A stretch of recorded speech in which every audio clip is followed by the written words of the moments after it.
Now, Pavarotti was a good friend. Hello, welcome to The Revealing. I'm your host, Pavarotti, and I'm here to discuss the Idaho 4 case. As a disclaimer, this channel's for entertainment purposes. These are my opinions. I'm not here to slander, so let's get started. In this episode, we're going to cover the third piece of evidence that's going to be used against Bryan Kohberger at trial, and that is the fact that he matches the physical description given to law enforcement by the roommate, DM, in the atrocity. We're going to dive in deep on this one, and we're going to uncover some things that I don't think we've ever really looked at in the way that I'm about to present them.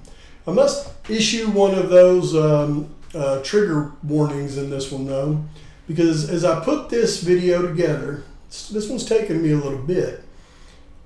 I realized once I had seen the effects that I put together that it's a little bit realistic, more realistic than I intended it to be. So a little bit of a trigger warning on that.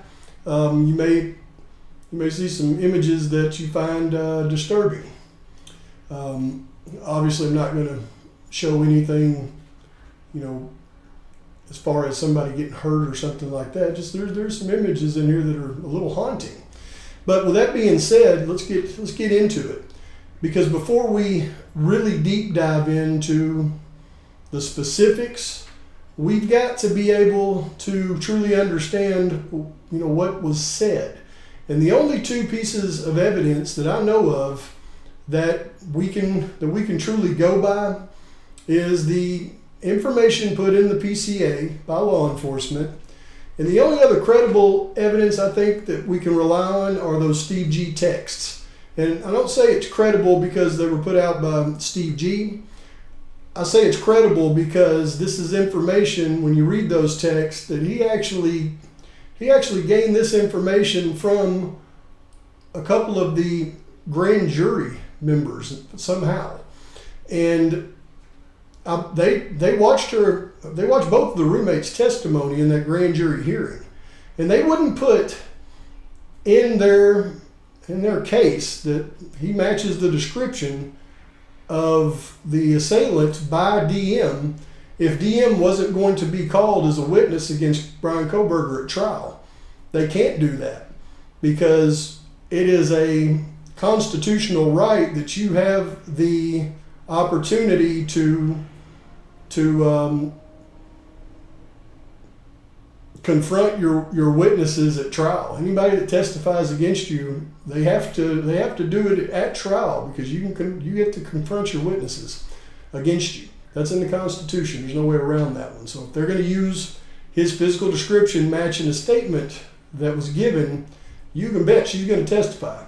So we're going to get into it. But first, look, we're going to go through exactly what is said based on the information that we have and look at it from a clearly objective perspective. And then we're going to dive in deep and we're going to fill in the gaps. So here we go. Mortensen stated she originally went to sleep in her bedroom on the southeast side of the second floor. Mortensen stated she was awoken at approximately 4 a.m. by what she stated sounded like Gonzalez playing with her dog in one of the upstairs bedrooms. Now, we know that the dog was found in Kaylee's bedroom, but Kaylee wasn't in there.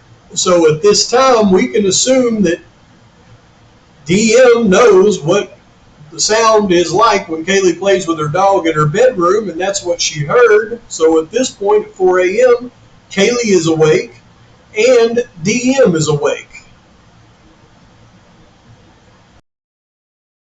So you can see this is the layout of the house on the second floor, and right there is DM's bedroom, and it's pointing to DM because it says at 4 a.m. in the PCA that she is asleep, but she is awakened by the sounds of Kaylee in one of the upstairs rooms. We have to assume it was Kaylee's because that's where the dog was found.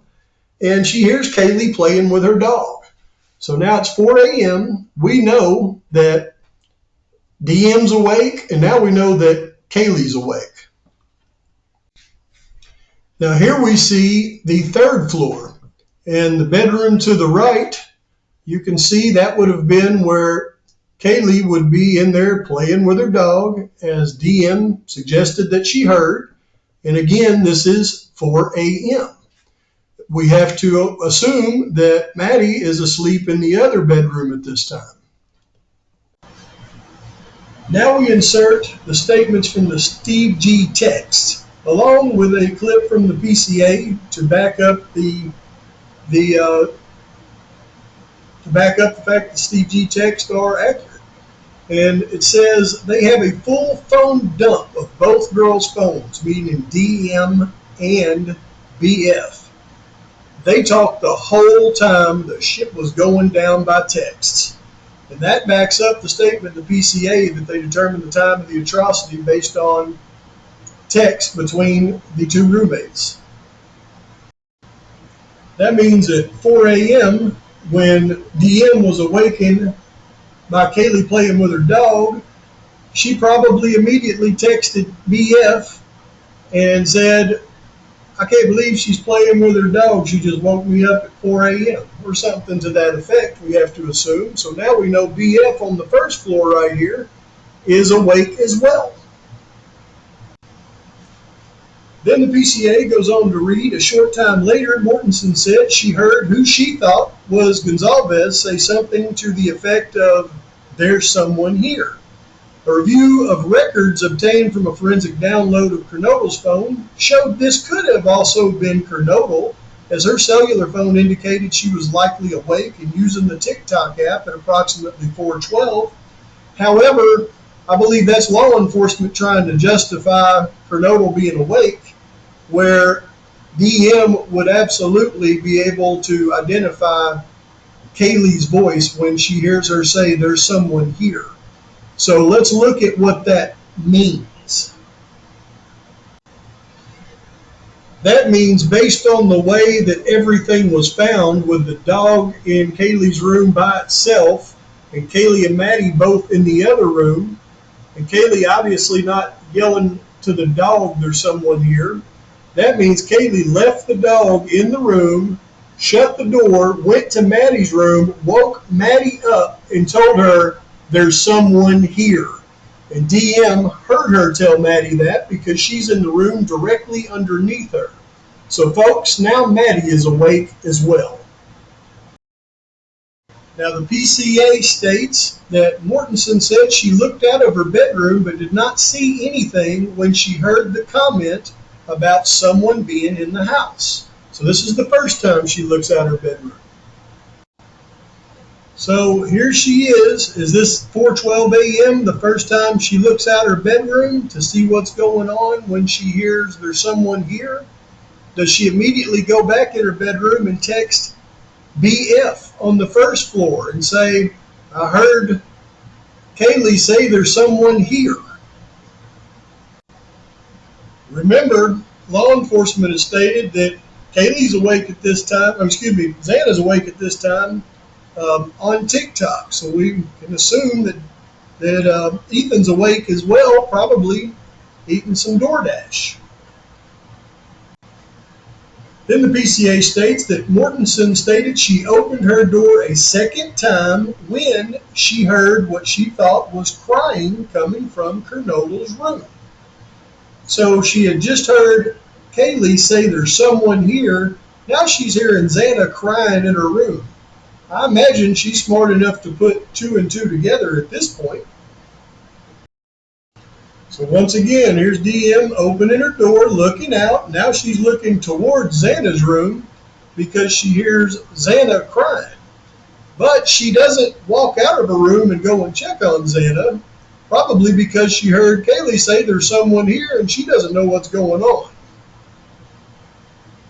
To assume that she went back in her bedroom and then texted BF and said, "Now Kaylee's in her room crying. Something's happening. To assume that BF then told DM, you should go check on her and see what's going on, because there's no other reason for her to open the door the third time when we read it in the PCA.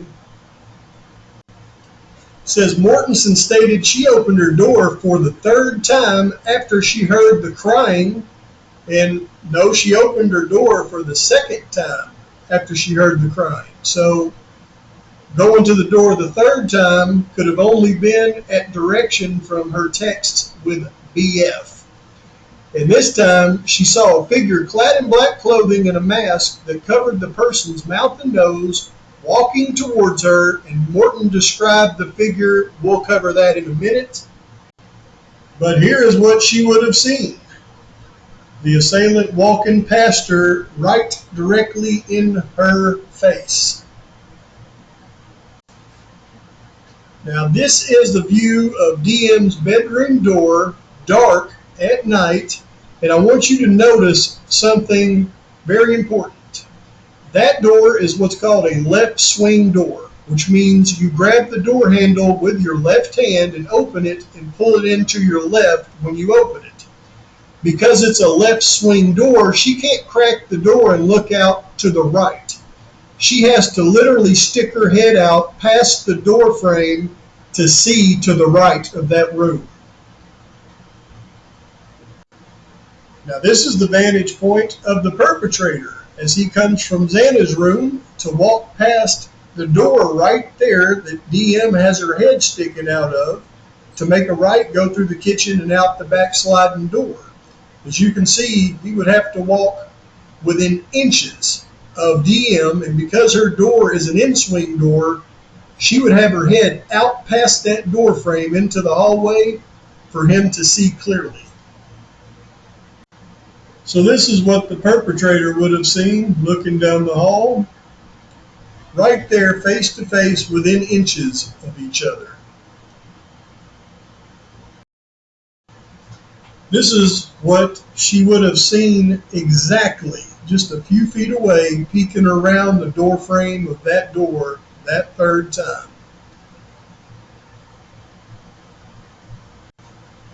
The PCA says the male walked past Mortensen as she stood in a frozen shock phase. The male walked towards the backsliding glass door. Mortensen locked herself in her room after seeing the male. Mortensen did not state that she recognized the male. This leads investigators to believe that the unaliver left the scene. But we have to assume that she went back in and texted BF and told her what she had seen. Or else the other text with BF would have alerted BF that she stopped receiving text from Mortensen for her to go upstairs and make sure everything's okay, wouldn't it? Okay, let's face it. Mortensen would have got a clear look at this guy right here for at least a few seconds, enough to put her in a frozen shock phase. So look at the distinguishing features, and then let's look at what a real police sketch artist would want to know to identify an assailant with a description. Now, after seeing that, we could clearly see that that assailant had brown, close-cropped hair. His ears were a little larger than normal. He was a white male, looked like between the ages of 25 and 40. He didn't have any distinguishing features on his forehead, but he was probably 6 foot tall, 200 pounds, athletically built. He was wearing a black shirt with black pants. He had blood all over him, and he did not have a weapon in his hands. And it looked like he was wearing white tennis shoes. Those would be some easily identifiable features to give in a description. Then, once a suspect was identified in this case, there should have been a lineup just like this, where the witness would have had to pick the assailant out of a lineup. But because of the poorly described description, we can't even eliminate Jesse James Bailey right there because we should. He's the only one of all of these assailants that are bald, but we can't even eliminate him because we didn't get a description of hair color, hairstyle, anything. The only thing we got are bushy eyebrows, which you can see every one of these Aryan family members all have bushy eyebrows, and they all match the description of one Bryan Kohberger, don't they? All right, folks. So this is the part where you have to start thinking. This is the part where everything that you know about the case that the law enforcement is going to try to bring against Bryan Kohberger is tremendously more than the basic things that we're discussing that they have out there in the public sphere about this atrocity. Because let's look at some facts just based on this aspect of the case alone. We now can determine that Kaylee's awake, Maddie's awake, Xana's awake, Ethan is likely awake, DM is awake, BF is awake during the time of the atrocity. We can also determine that it is easy for DM to hear Kaylee wake Maddie up and tell her there's someone here because she's in the room right below her. Now, it is not easy to unalive somebody with a knife.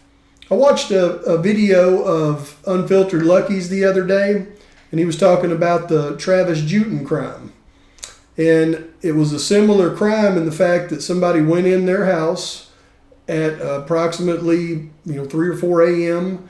and they unalived Travis Jewton with a knife, and they stabbed his wife 20 times.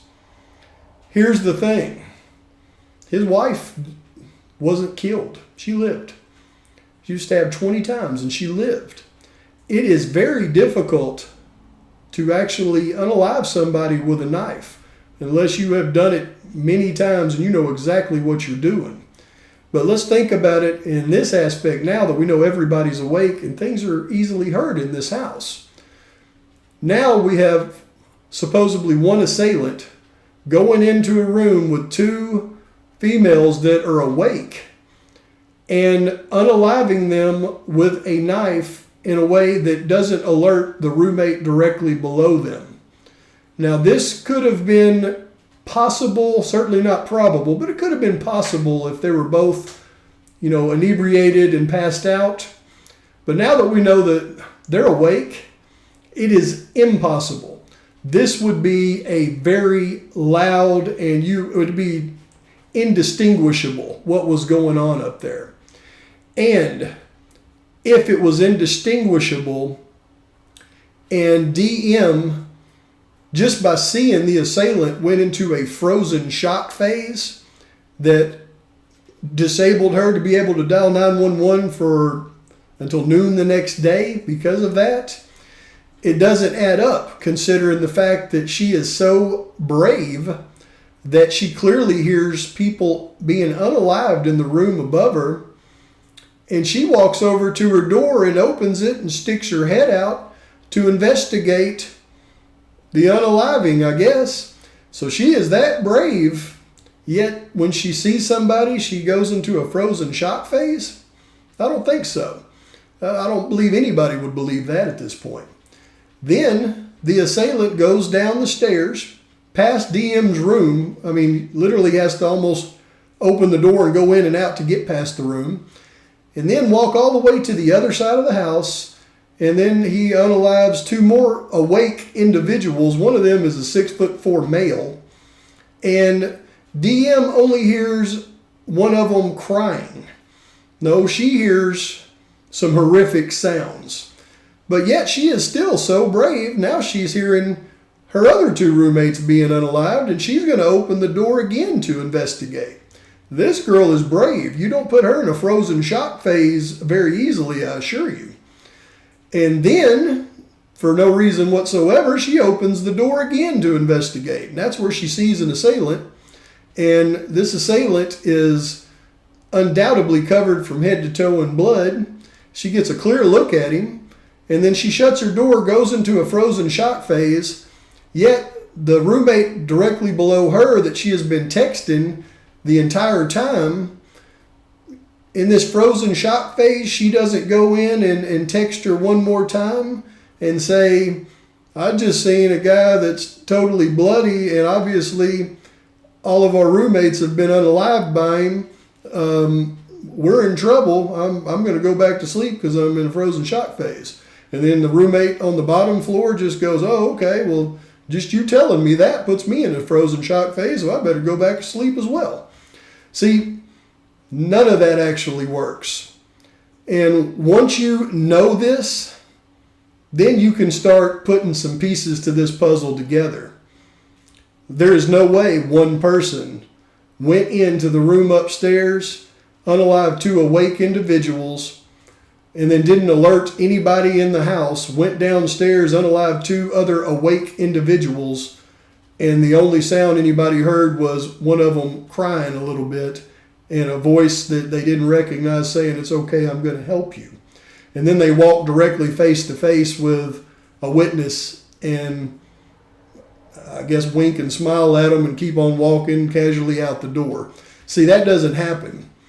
And that's why this case is being hidden from the public, because it may be true that one of the assailants was 5'10" or taller with bushy eyebrows, athletically built, but not muscular. That may be true. There may be a whole lot more to go along with that they're not letting us know, what was said. In fact, we know there is. We know there is. Because when you look at it this way, when she first hears, if we just take her statements, here's the only way that this thing could possibly have went down based on her statements. And that would be that Kaylee wasn't in her room upstairs playing with the dog at 4 a.m. Her and Maddie were in the room asleep, which means that's not the white Elantra that's involved in the unalivings, because it didn't park until 4:07, maybe even 4:08.